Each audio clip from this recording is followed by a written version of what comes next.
Are you a cash-based physical therapy owner and you're looking for ways to thrive in your clinical practice?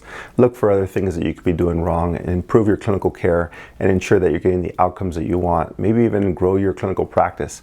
But before you do that, you're concerned about things maybe you're not doing right or efficiently, and you're looking for that next edge in your clinical path.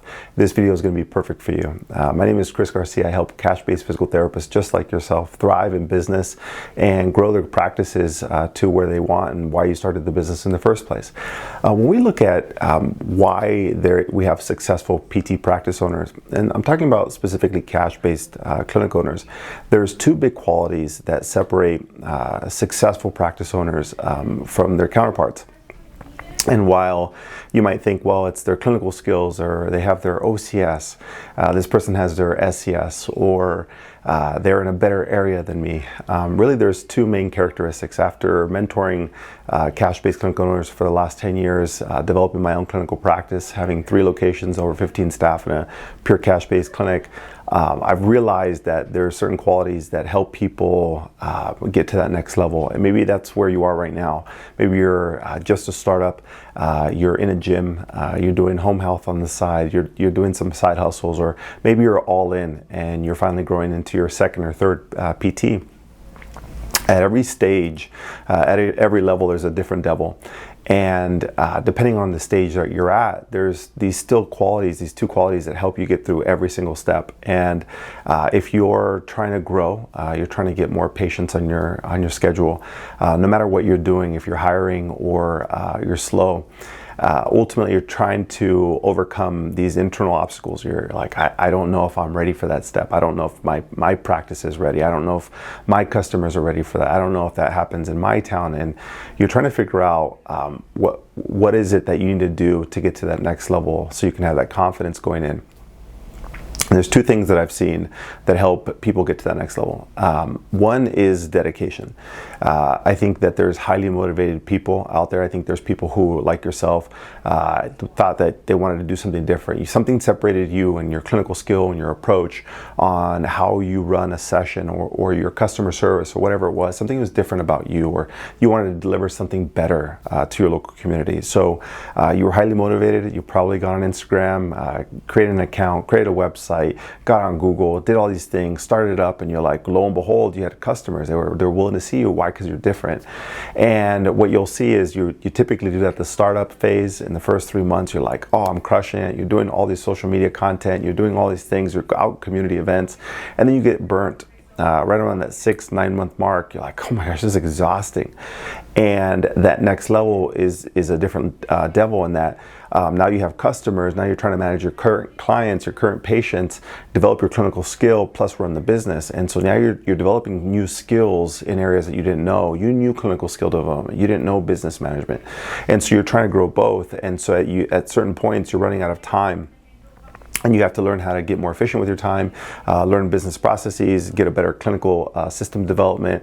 You're trying to run things more efficiently. And the problem is that people, they give up right around these phases. They have a challenge. They slow down. They stop posting on social media. They stop editing their website. They stop, advertising to patients and customers. And ultimately, you see these ebbs and flows of motivation. But that person who is motivated, it's the seasonality of that is normal for a lot of people. And I think the successful practice owner is dedicated, that they know there's going to be bumps along the road, and they're just willing to play this slow, long game over time.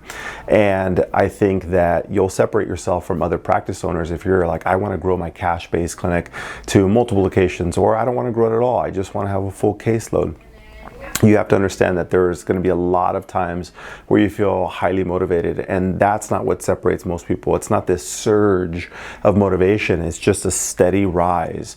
And those people behind the scenes that are just doing it consistently over and over and over again, they just win. And those are the people that I've seen thrive after doing this for 10 years. It's just a consistent game. And I've personally faced these things. And once you start seeing it from an outsider perspective, you understand what people are going through. You understand what they need to get to that next level. And that's probably where you're stuck. So dedication over motivation. Number two is preparation. It's all about knowing what your numbers are, what your goal is, and where you want to get to, and how you're doing relative to what you want to accomplish. And a lot of times, passion drives you to the startup phase. It gets you to a point where you're seeing a few people here and there, and then you finally get a half of a caseload, and you're like, oh my gosh, I have to open more days up. I'm not open on Tuesdays, or I'm not open on Thursdays, and I have to open those up. And you get these surges. And once you get to a point where you're getting really busy, you start to forget to look at your schedule, on a daily basis, on a weekly basis, and you get hit by a schedule that's not full in 3 weeks from now.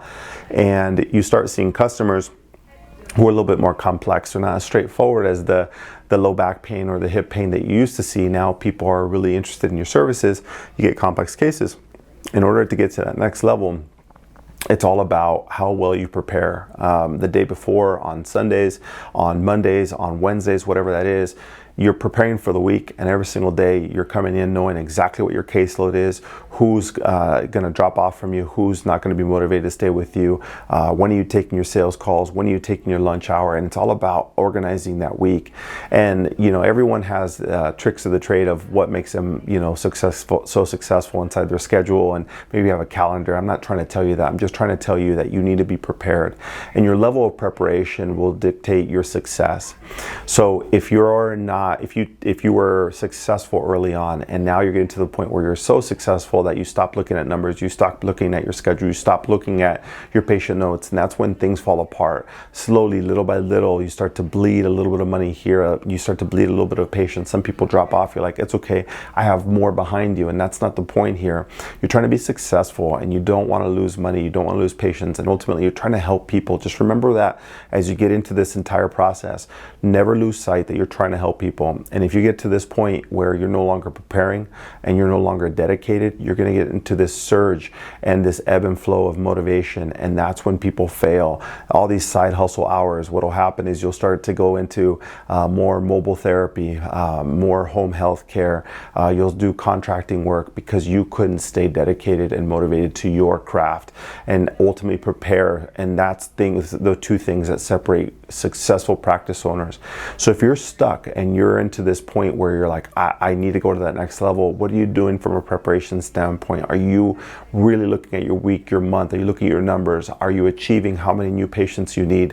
You're minimizing how many drop-offs? Are you doing well on your phone calls? All of those are small things that add up to a full schedule and ultimately a healthier lifestyle that you wanted. Now, if you find yourself going the opposite direction, remember, you probably got into this profession because you had passion. You wanted to do something different in community. You wanted to see fewer people. You wanted less headaches. You wanted motivated, highly active people. And once you forget about that, it's very easy for you to no longer prepare because you said, I've been successful up to this point. I don't think I need to do that. And that's where you fail. Throughout this whole process, those two things will set you apart. So if you're stuck, implement those things. Be sure to stay on track and never lose sight of those things. And I hope this helps you inside your clinical practice.